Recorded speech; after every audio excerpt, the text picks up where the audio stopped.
Good morning, everybody, and sorry for the a little bit of a late start, but that gives everybody a chance to jump online. And first and foremost, we appreciate everybody making the time to join us today. I'd like to introduce our two presenters. So as you can tell, the person on the screen is not John Avina, uh, who normally kind of leads these things. We have a guest presenter with us, as well as our main presenter, Ron Miller. Ron, want to click to the next slide? Okay. So both of our people on the screen here, again, Phil's going to kind of MC it, run through things with Ron. Ron is the talent, if you will. Phil provides M&V for a performance contracting company in Western United States, including K-12, higher education, municipalities, hospital, commercial retail. Been in the industry a long time, 25 years, and is a certified energy manager and CMVP. Ron Miller, our presenter today, industry expert creating value by analyzing assets, market technologies, and power usage to identify, monetize, and implement profitable energy and decarbonization projects. Professional engineer, MBA, and certified energy manager, as well as a renewable energy professional. And is the founder of Reliant Energy Solutions. I hope I didn't botch that too bad for both of you, but I wanted to give Ron the opportunity as well to talk about himself. And feel free, Ron, expand on what I already told everybody. Hey, great, Tyler. Yeah, I've been in the energy industry my whole career, and from oil and gas, nuclear, renewables, mining, developing countries, and basically developing energy projects and evaluating both energy resources and really doing more capacity planning, which I think is kind of a sorely needed right now as far as getting to what we think is the right answer in the energy space. So I love the energy sector, and it's a pleasure to be here today. The topic today, the battery electric vehicle meets the clean energy challenge. And I've given this at AEE, a World Energy Conference before, and it's been published in the Journal of Energy Management. So really glad to visit with you today. And to start off our agenda, I won't read everything, but we'll go through the power supply demand for the BEV change, compare it with the internal combustion engine, different advantages that one particular market leader in the world has.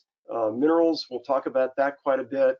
Pricing, the drivers that the market leader has, and then a summary with the Q&A period. When you see a BEV, battery electric vehicle, ICE is internal combustion engine, which gasoline, diesel powered vehicles, okay? Perfect, thank you. Okay, so looking at the graph of US gasoline and distillate, read diesel demand, not only in barrels per day, but also in gigawatts. We use about 12 million barrels of oil every day for transportation. That's about 2.8 million gigawatts, or 2.8 billion megawatts, that we would need to transform those hydrocarbons into electric vehicles. With a internal combustion efficiency of 37.5%, we're looking at an incremental 1 million gigawatt hours of electricity needed for BEVs in the US. When we look at the current electricity demand, non-BEV, it's 3.9 million gigawatt hours. So to facilitate the roughly 250 to 280 million vehicles to electric, we would have to add another 27%, not only in electricity generation, transmission, distribution, maybe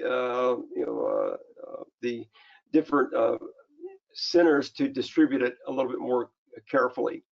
But that's a really big change, and I think that's one thing that people need to look at is what's the impact. It's so easy to build transmission towers and distribution in America today, but 27% may be a challenge in a lot of areas. Looking at, once again, the BEV, battery electric vehicle, versus the ICE, internal combustion engine, ICE vehicles are twice the emissions over a 20-year lifetime. as battery electric vehicles. But when we compare that with the average US vehicle life cycle of only 12 years, it's about 1.68 more emissions for the ICE rather than the BEV. And when you look at the different components of emissions, as you see on the chart here, the battery electric in column 1 is the base case, second one is the battery electric with the high greenhouse gas emissions, and then the last is the internal combustion. You can see that the ICE vehicle, most of its emissions are yellow, fuel, diesel, gasoline being combusted. So when you look at both situations, both technologies, the break even for a BEV is about 2 years from the start of production or manufacture to when it is cleaner than the current ICE vehicles. So there is a payback period of paying back your emissions from production of the car. When we look at the key minerals needed for both, the conventional car, 2 minerals, about 35 kilograms or roughly 70 pounds. That's on the second bar. The top bar is the electric car, not only the amount, over 200 kilograms, call that 440 pounds of minerals that are required for an ICE versus a BEV. And I think once again, for the world to reach net zero and have BEVs, you're going to have to mine 6 times the amount of minerals to provide that electric car versus what we're seeing right now. And I think what that tells me is, yes, since, well, the turn of last century, we've been hydrocarbon dependent. Oil in the US, oil in the Middle East. When we move to this BEV type of transition, we'll be a mineral dependent society. And I'll explain who we're going to be more dependent upon if we don't make changes now. The minerals required, another way of looking at it, not only just transport, you can see the electric car versus the conventional. This is the 200 kilograms versus the 35 kilogram BEV versus ICE vehicle difference. But when you look at power generation, offshore wind, solar, coal, natural gas, once again, there are a lot more minerals required for the top 3, offshore, onshore wind, solar, PV. And that's one of the reasons why we will very definitely move to a mineral dependent society. And these numbers that we're seeing for minerals, it doesn't include the steel and concrete for wind, aluminum for solar panels.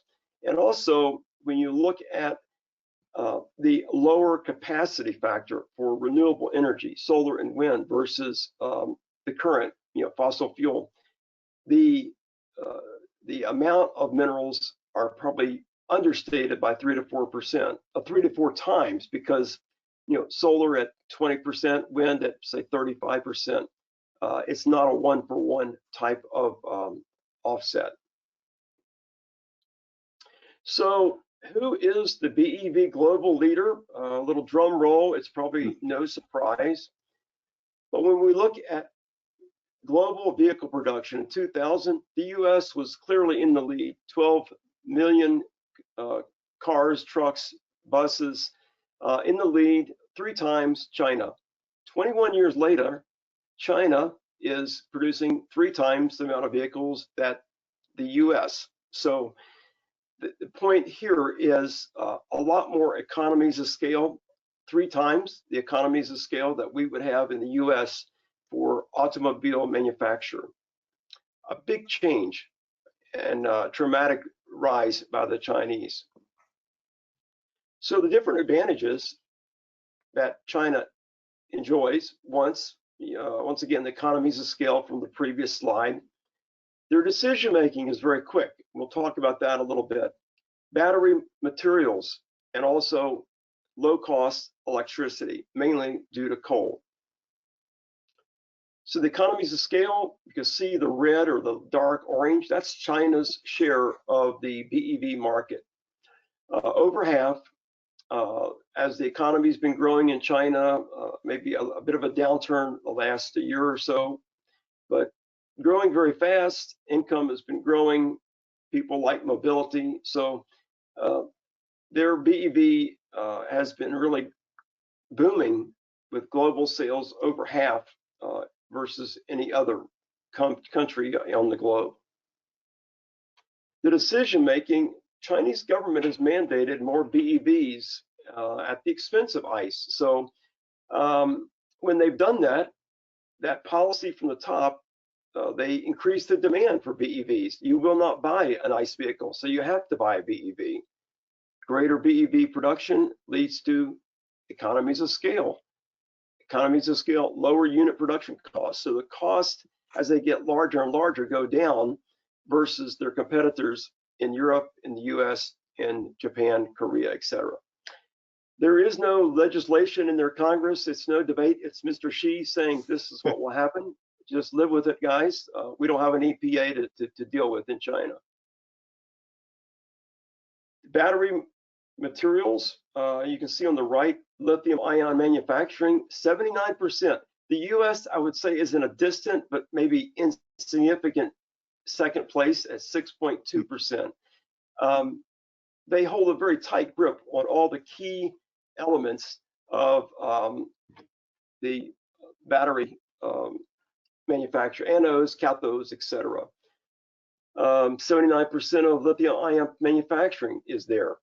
And they control more than 10 times the amount of lithium reserves than the US. So they're in a very prime position to exert pressure on the market. Their coal supply and their low cost. China gets 65% of their electricity from coal, the US at 28%. They also have a very low cost coal component for electricity. That's really, it's a big advantage. But I also want to caution that this decade, in the amount of coal plants, new coal plants that have been either being constructed, permitted, or moving along, almost 400,000 megawatts, 400 gigawatts, and they will be able to deliver over a billion new tons of CO2 per year. So this is a big advantage that the Chinese have in building new coal plants. As a reference, the last decade, the US and EU retired 49,000 megawatts. So China is building 8 times more new coal power plants than EU and US retired last decade. They're well on their way to reducing their energy costs at a huge environmental cost as well. The minerals required for growth, and these are multiples. So when you see lithium, 42, that's not 42%. If we were producing 1 ton of lithium in 2020, we would require 42 tons, 42 times the amount of 2020 production of lithium, 25 times graphite, 21 times cobalt, etc. And that's just to get to 2040, not to 2050. So the obvious question is, where are all these large amounts of minerals to be found? What cost? Because the consumer, whether it be electricity or BEVs, we're the ultimate payer. And also, what's the cost to the environment? If all the mining is not in the US, do you think that other countries may have lax environmental regulations? And the answer is yes. So that's another concern, I think, from an environmental and cost standpoint that we need to really consider. When you look at clean energy, overall, solar, wind, electricity, EVs, you see that just to get to 2040 or the SDS, we'd require 4 times the amount of minerals that we produced in 2020. You can see that 2020 graph, the middle SDS is 2040. So we have a huge growth for BEV related minerals. The BEV is the lighter yellow. It's the second one from the top. Electricity markets and networks is the dark orange top bar, a piece of the bar.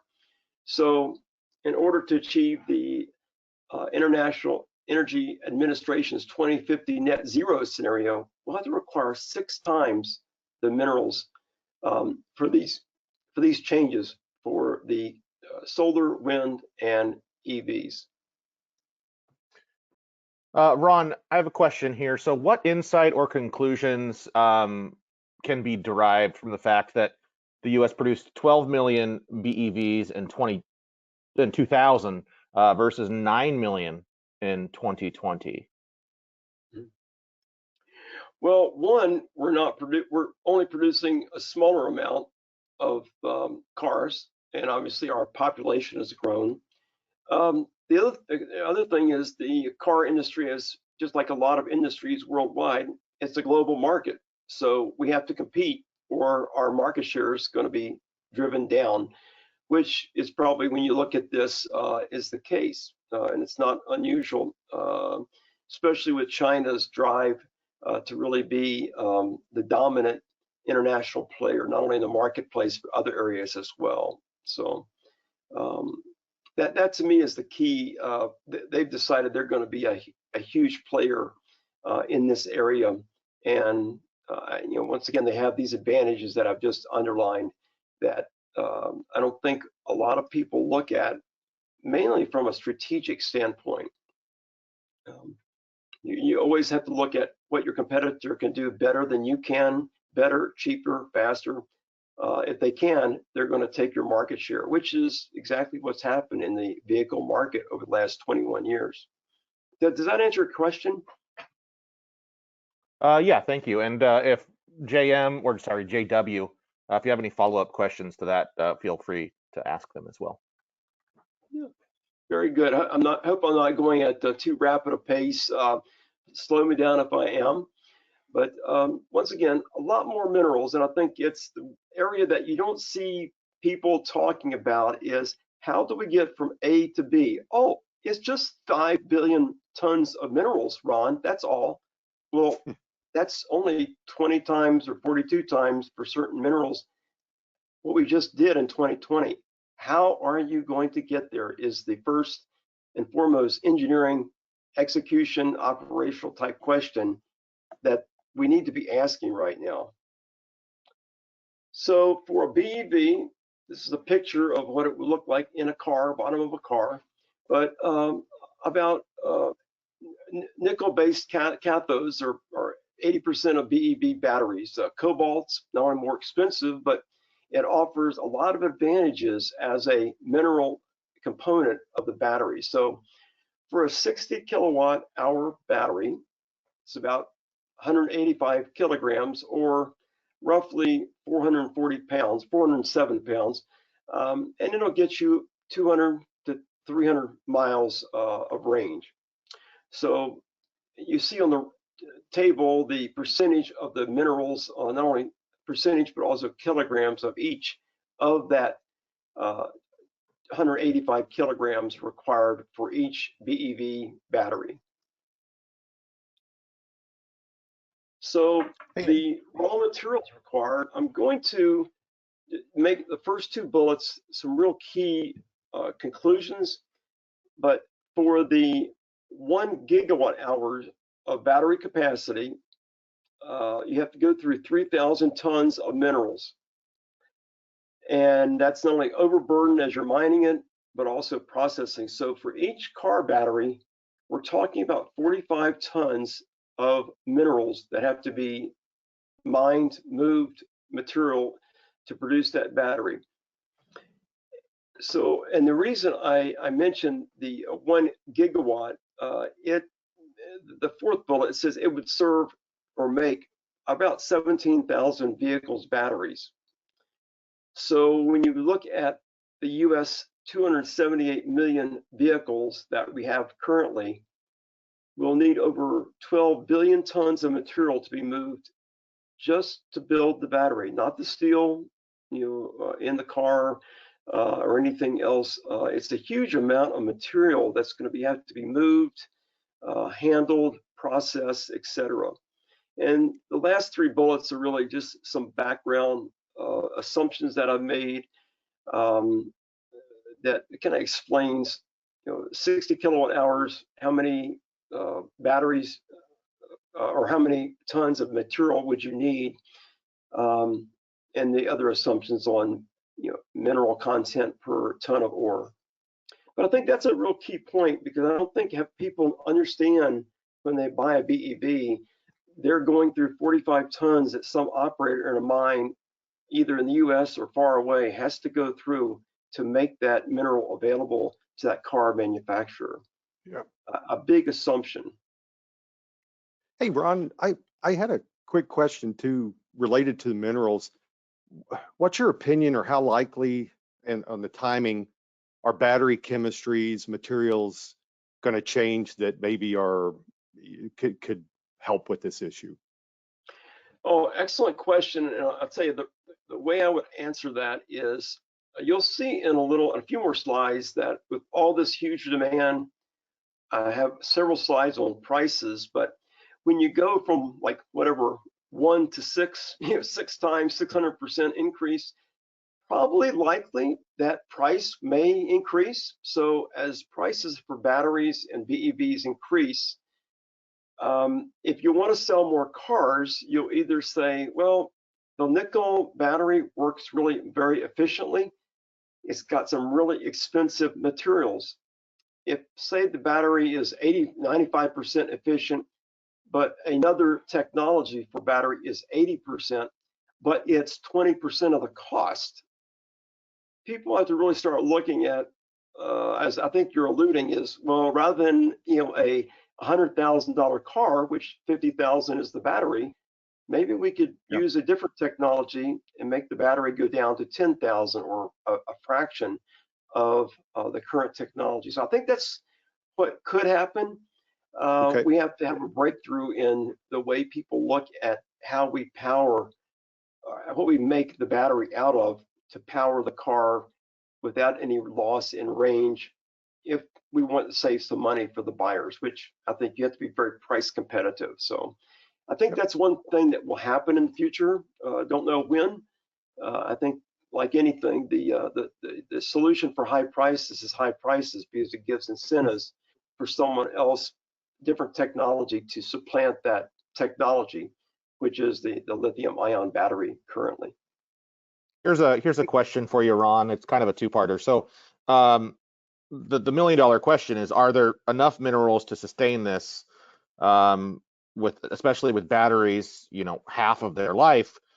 We all know they're not good forever. Plus, the environmental impact to mine all those minerals and materials is going to impact the earth. It's kind of a two-part question. You want to talk to that? Yeah, the first one, remind me the first one again. Maybe just take it one at a time. Is it about the price, battery, or the access and just overall not having enough minerals to sustain this growth that we're seeing? I think that's you'll see it later on, but I'll just preempt it. To get to 2040, or 2035, we need 400 new mines in the world to produce these minerals, and I'll break it down by mineral. But I think that's the one area. It takes 12 to 16 years. I've been with two multinational mining companies, Newmont and Rio Tinto, so I'm very familiar with that process of permitting, finding the mineral deposit, getting it to actual production. We're already behind the 8 ball. We should have started this 16 years ago. But I think that's the one thing that's really, until we really get into it and have the geologists go out there and find where these sources may be, we may find that we don't have the capacity on this globe to have the minerals that we need with the current technologies that are required. So that's, to me, that's a big if. If 97% of scientists want to tell me we have it, I'd like to make a bet with them. I think that is up in the air right now. So it's a great question. It's the kind of a capacity planning question that all energy people, builders of BEVs, they ought to be asking this 16 years ago. I mean, it's kind of elementary question. How do you get from A to B? How do you build a bridge? Well, you don't just wish it. It's a lot of work in designing it. So same thing with this area, this task that we have as a country, as a globe. The other side, the other question you mentioned was regarding price. The other question was in regards to the environmental impact of mining all these materials. Obviously, with the addition of new mines across the country as well, and the impact of that. Yeah, I tell you, I think that's one thing that people not familiar with mining. I work for Rio Tinto. It's one of the top 3 biggest miners in the world. Rio Tinto uses 3 billion with a B liters of diesel every year, which is adding emissions into the world. And until we obviously add electric trucks that move 1 million pounds of not only payload, but truck, which is a huge load, the physics of that are pretty amazing. That's another demand for batteries. So I think when you look at the mining, when you open a big pit, getting the ore out, it's not like a clean room of making a microchip or a semiconductor. It's a very disruptive, dirty business to get minerals out of the ground to the point where they can go to a processing plant to make iron ore into steel or bauxite into aluminum. So I think that's the one area too. It's a great question. You're really kind of preempting some of my great slides, which is great. But I think it's showing that you guys are thinking of what are the next steps? How do we get to that B solution? We need to think about all the intermediate steps to get there. And those 2 questions are really very pivotal in how we complete this journey that we're on as far as. So if we take it to the other side of the life cycle, and apologies if this has taken away one of your other slides too. So is there infrastructure in place or to be in place for battery mineral recycling? And will this help with this finite supply that we're seeing? I think the recycling has got to happen. And I'll tell you, I've been to bauxite mines in the Cape York part of Australia. I've been to the aluminum refineries that's the precursor to aluminum smelters, and seeing that as I have in the past, I've never thrown away an aluminum can. If you see how much energy and pollution from that process, you'll recycle every strip, every piece of aluminum, and the same thing with other metals too and minerals. But I think that's the one thing that we need to be thinking about: a circular economy. How do we not produce virgin iron ore, virgin bauxite? How do we recycle? Because otherwise, we'll be putting mining pits all over the world, and we may not need it if we could just be smarter in recycling battery materials, steel, aluminum, etc.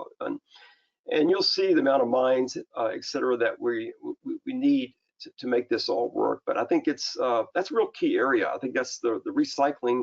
We need to be thinking more inclusively and long term, rather than just keep every 20 years putting 400 mines new on the globe. Okay, let's move a little bit. We talked about mineral supply, but this slide I think is really key. And I show oil and natural gas in the top 2, but the clean energy minerals from copper down to platinum are shown below. And my point here is, when you look at oil and gas, hey, 20% for one of the top 3 players, and there's, it's much more diverse. There's alternatives, as we saw Russia cutting off gas, the US moved gas to Europe. Bingo, Russia does not control all natural gas. Thank you for the US. Not so much on those others. You see countries having 20, 40, 60% of the mineral supply for these renew or clean energy. Graphite, 65% China, Rare earth, 60%, DRC, 70% of cobalt. So when you have a very small group of countries that control minerals, that's a real concern, not only from a can we get supply, but at what price? Do we have a geopolitical security of supply? What if China cut off the supply of graphite and rare earths and the prices went up 350%, 500%? What does that do to our BEVs? From a procurement standpoint, when you have 65% to 70% of a mineral controlled by a country, any security or procurement person would say that's a sole sourcing liability. We need to have more different suppliers, and it sends up a lot of red flags for mineral supply. And I think you'll see this a little bit more, but it's really something you never see out in the news, that China controls this much, you know, Australia, South Africa at all. It's a huge liability, and so far it has not been discussed. Another way of looking at it from the U.S. Geological Survey, same kind of thing, different minerals, but huge amounts of control by certain countries. And it makes me wonder what the comfort level of not only getting supply, just like the oil embargo of the 70s, and what price. We saw this from OPEC in the 70s with gas lines. Perhaps not everybody was familiar with those gas lines that I was, but it wasn't fun. And they control. It gets back to being a hydrocarbon based and control environment to a mineral based. So I think these are things that we need to look at and be very cognizant of, not only what the problem is, but what the next solution could be. Here's the mines that I've laid out that for the clean energy minerals, just to get to 2035, lithium, cobalt, nickel, obviously it's a huge amount of mines. And the average mine plant size is listed there. Same thing with natural graphite and synthetic graphite. So 12 to 16 years to develop a mine.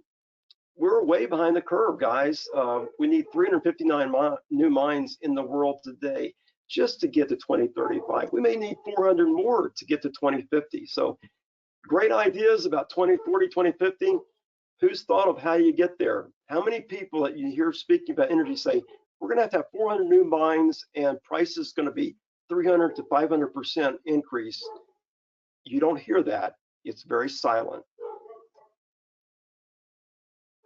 When we look at the different clean energy minerals and different processes, from EV production to batteries to cathode, anode, lithium, all the way over from left to right, you see a lot of orange. It could be also red too. And you see some countries that have 60 to 70%. It's not like there's 10 countries each with 10% market share. It's a very concentrated, tight market that a few countries control, that really control the life beat of clean energy minerals and BEVs. It's not hard to figure out, but you have to look at the graphs to figure it out. Same kind of thing when you look at oil and gas extraction, you know, the US, Russia, Saudi Arabia. Similar type thing. I'll beat this dead horse, but the percentage market share that for different minerals that a particular country has is pretty monopolistic. And if I were them, I would really control the price and set the price just like OPEC did in the 70s. And I'm sure they'll do that. They're smart business people, but that's something that we really need to be aware of, and we need to have other mines other than China and other areas. But obviously in the US, North America, mining is a dirty word. So accept the $100,000 BEVs in the future and higher electricity costs. Similar with the processing. You see red here. China has an iron grip on clean energy mineral processing. It's clear, as the International Energy Administration has so eloquently shown on this graph from their reports. So we found in the West, we found a way to outsource and offshore our pollution to China, and that outsourcing and control of markets for minerals is raising its ugly head, which was available 20 years ago, but we decided to do other things to clean up our country. The world still has the pollution. We haven't done away with it on a global basis. So having to dependent on one country for these minerals and processing, from any kind of business school discussion, this is a train wreck unless you want to pay a lot of higher prices and have a constraint on your supply of key minerals for your business. Not only supply, price volatility. 2010 to 2020, we've seen palladium, lithium go up almost 100%. These are huge price volatilities that we've seen, and it's not going to get any better. And I think it makes you wonder if BEVs and renewable energy for the type of minerals that are required, are they going to be competitive to alternatives in the future? And I think people that are maybe very Pollyannish think the price of commodities will stay the same in 2050 as they are in 2020. I'd like to put a $100,000 bet on that, because if you look at the numbers, unless we get different technologies like the question earlier, we're looking toward a very high cost mineral availability because of the shortage and the shortage of lots of players in this market. Metal prices just in 2021, 496% for lithium. Wow, that's a key component for a battery. Magnesium, 207%. Cobalt, 115%. We're just starting BEVs. You know, out of the 278 million, I think 12 million are BEVs. That's like 5%, guys.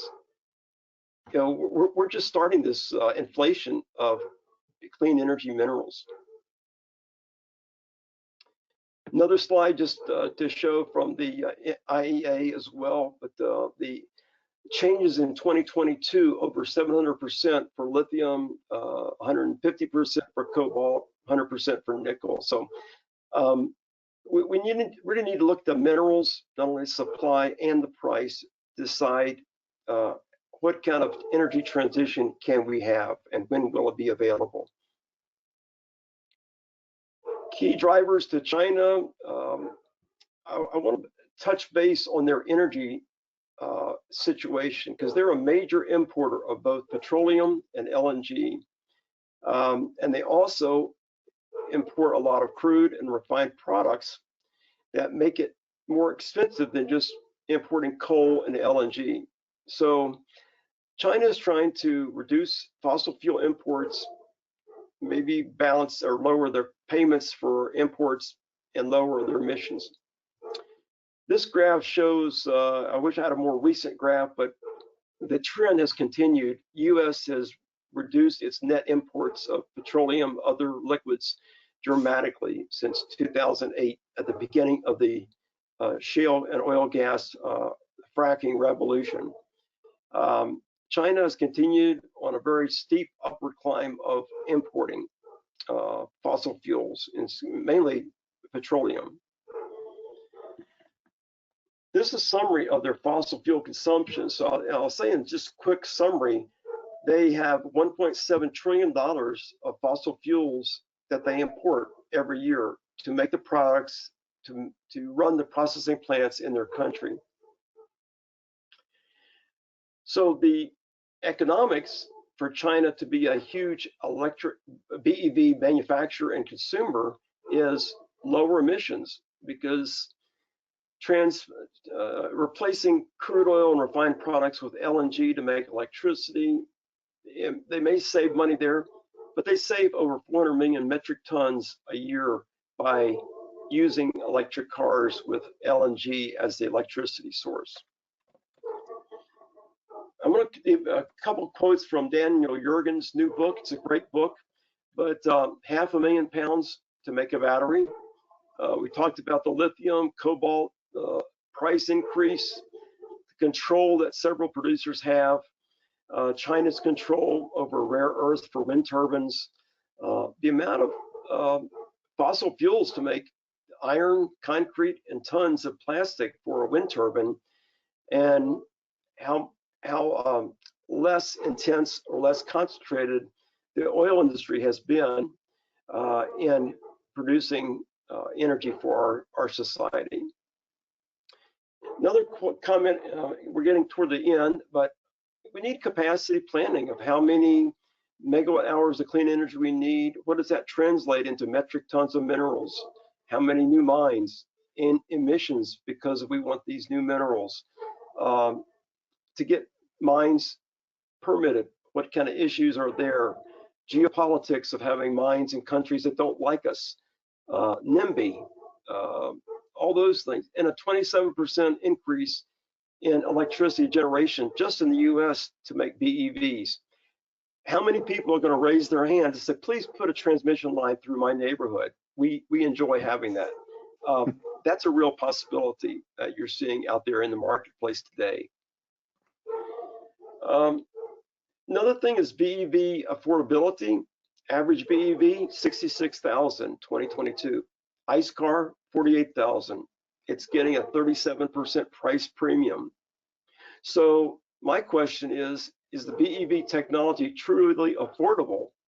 You know, Henry Ford made a Model T that was cheaper and cheaper and cheaper with mass production so that the vast majority of Americans could afford it. How many of our 320 million Americans can afford a $66,000 car? Good question. Mineral shortages, prices can probably inflate even higher. So with energy, electricity prices getting higher, when will we reach the break even between electricity as a fuel versus hydrocarbons? And lastly, can we really expect 278 million ICE vehicles in the next decade, which has been dictated by our administration? How do you get there? Please lay it out as an engineer. What is your execution plan month by month, year by year? I haven't heard it yet. I don't think I will. Main question, will future BEV mineral supply be sufficient to meet future demand regarding volume, price volatility, sustainable and socially acceptable mining methods, affordability, and security of supply? In summary, you've heard these before, 6 times the amount of minerals just to get to 2040. New mines are needed, long lead times, we're already behind the 8 ball. We're putting our mineral supply into a very, very small group of people, countries that may not like us, have unstable governments. What's the future for mineral price volatility? How do we increase our electricity generation transmission by 27% to get to 2035? And the huge incentives that China has, we're going from a mineral supply dependency, we're going toward a mineral supply dependency versus our current oil and gas dependency. And I think that's a real key area that you never hear anybody talk about. So a little promotion, I'm leading an online renewable energy webinar through the Colorado School of Mines starting May the 6th. It's broken up into very digestible pieces at times that people from different time zones can attend.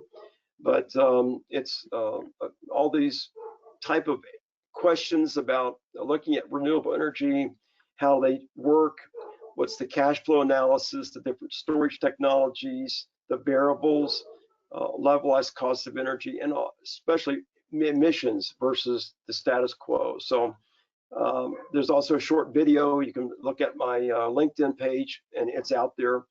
But if anyone is interested in learning more about renewable energy, I would certainly love to have you join me remotely on this webinar. And a lot of these topics that I've talked about today, I'm going to be having a book published in the summer on energy, which will address a lot of these things in a lot more detail, a lot more facts that will help to help people understand energy. It's one of the most misunderstood things in our society, not only today, but for decades.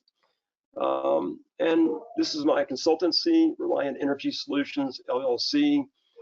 A lot of things I do in looking at decarbonization, energy project pre-feasibility, power generation, look at different fuels, resource assessments, power purchase agreement. So it's what I love to do. It's my passion in life. So be glad to link in with you in the future. There's my contact information. Feel free to send an invitation to me. Be glad to connect and hopefully keep the sharing of energy information within our society at a high pace. There were a couple follow-up questions. I don't know if you want to go through those, Phil, or I can do that. It's up to you. Yeah, Charlie Hanna had I think more of a comment just around the environmental impact for mining for minerals is less than the disasters experienced continue due from fossil fuels. So maybe just thoughts on that. I think if anything, real quick, again, I think as you mentioned, definitely acknowledge there is an environmental impact to the mining, but maybe how does that match up or compare to internal combustion engines and continued fossil fuel? Well, I tell you, that's a great question. I tell you, I think that's, once again, the questions that we ought to be asking, and the scientists ought to be providing that information 20 years ago. And it's the right question to ask, rather than just do something and then wonder, well, should we have done, ready, shoot, aim? I think we should have been ready, aim, shoot. We should know these things. I mean, the energy professionals in our society, we ought to be demanding answers to say, what is the trade-off? Department of Energy, what is the trade-off? Prove it to me. You're the energy experts for America. What is the answer to that question? You can't answer it. You're 20 years behind the 8 ball. I tell you, Charlie, I don't know what the answer is. We need to do the numbers as good engineers, as good business people, but we're seeing a dearth of good preparatory analysis that tells us what the right answer is or what the trade-offs are. Yeah. You can spend 30 cents a kilowatt hour and have 10% more CO2. That's your two competing solutions. Who knows what those numbers are? We don't have enough numbers out there, unfortunately, to make that assessment. A needed assessment is a great question. Yeah. Eli asked about what are your opinions? How do you see the BEV market playing out? Do you think we'll end up having to pump the brakes on it, or will some of these issues get resolved sooner than later? I think that not only the mineral issue, but I don't know how many years Ford, GM are going to lose $4 billion, and their stockholders are going to say, oh, hey, let's keep losing $6 billion a year, Mr. Ford, Mr. GM. There's going to be a pushback. We're seeing Toyota back away from BEVs. I just think any change that is so good, why is it more expensive, and why do you have to pay people to have another technology? Shouldn't it be BEVs are cheaper than an ICE vehicle? It's $20,000, not $35,000. I want to buy 3 of them for my family. It's not that way. We as taxpayers are supporting BEV changes and acquisition. Jim Bob is paying for Mr. Warren Buffett to have a BEV at all. Another article on my LinkedIn page, my monthly energy article about basically the transfer of wealth with tax credits and for the BEVs or solar and wind. And there is a place for all of these, but why does a taxpayer have to pay for a BEV for someone who can spend $66,000 to $86,000 a year? I'm at a loss for words. We've got a reverse Robin Hood going on here. When you look at the percentage and the income level of BEV owners, they're not Jim Bob making 15 bucks an hour. So I think we need to really look at that hard. Why are we subsidizing? Same thing with solar and wind, lowest production cost energy that we have. Why are we spending $15 billion subsidizing the low cost player? Good question, Department of Energy. What's your answer? So we've got a lot of questions we ought to be asking, because we're not getting really good engineering business strategy type of information at this time. We desperately need it to make good decisions. That's the only way I've known in my career in business and energy. You do the analysis first, then you make the decisions.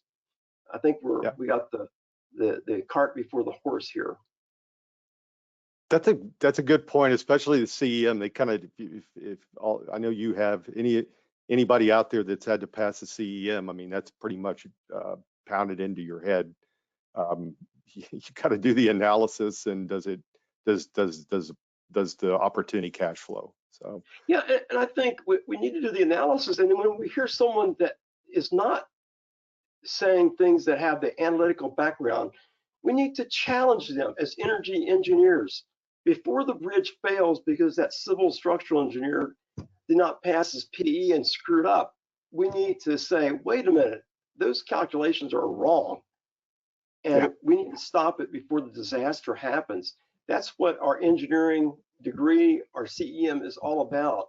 Not putting out with not only imperfect, but somewhat unclear, not accurate information. We need to make people work with facts, not emotions in this area. It's a multi-trillion-dollar question that we have. We need to be more vocal as energy engineers. Let me ask you one more question, and then we'll probably close it out. So just high level, and obviously this is looking in your crystal ball, which nobody has one. What other options do you see that are out there that are being developed? You know, obviously we're just talking about internal combustion and BEVs. There's also the other side of the coin of, well, could we be okay with the current BEV production level if we were to offset some of this with, you know, urban planning? One of the questions we had in here from somebody was in relation to that, you know, saying, well, if we, you know, did better job at urban planning and we relied more on public transit and rideshare services and all of this, where it's like, well, we're not going to need cars, whether that's ICE or BEV. Again, just a kind of high level question. What is the answer in your crystal ball? Yeah, I think I would say, just like energy, all the above. I will go on record, we will never run our world on 100% solar and wind. Despite what you hear, when you look at the numbers, if we replaced all of the fossil fuel electricity generation, we've only done 20%. We've got 5 times more work to do that you never hear commented about. Electricity is 20% of the world's energy demand in a generic case. So we really need to look at all the above. We need nuclear, we need solar, we need wind, we need hydrocarbons. People that I hear replace hydrocarbons, how do you make all the products? It'll come out in my book, but there's so much information that people do not know that has been factual for 50, 60 years. And we need to be thinking about holistically, how do we solve this? Then someone with a psychology or sociology degree saying, I think we ought to have BEVs, and everybody runs to that. That's where the situation we're in right now. It's proof. This presentation is flat out proof that that capacity planning of doing the right thing, just like what you're saying, what things can we be doing to reduce energy use so we don't have so many cars driving so many miles, be smarter. We've got a real tunnel vision view of BEV. That's the only answer, just whether it costs us $1 trillions of dollars over a decade or not, we don't care. Just keep speeding forward at a fast rate. We need a much more inclusive, all-encompassing view of energy. And we need energy professionals to speak up and say, hey, that projection you made is flat out wrong. You're incorrect and erroneous, if not being disingenuous. And there's plenty of those out there. We need to be vocal in saying, no, if your projections are not true, you're lying to us. And that's happened a great deal in our energy space. Thanks, Phil, Tyler, everyone for listen. I am somewhat opinionated, but it's only because I've been in the energy business for too long. Thank you, guys. Take care, guys. Thank you. Take care. Bye. Bye.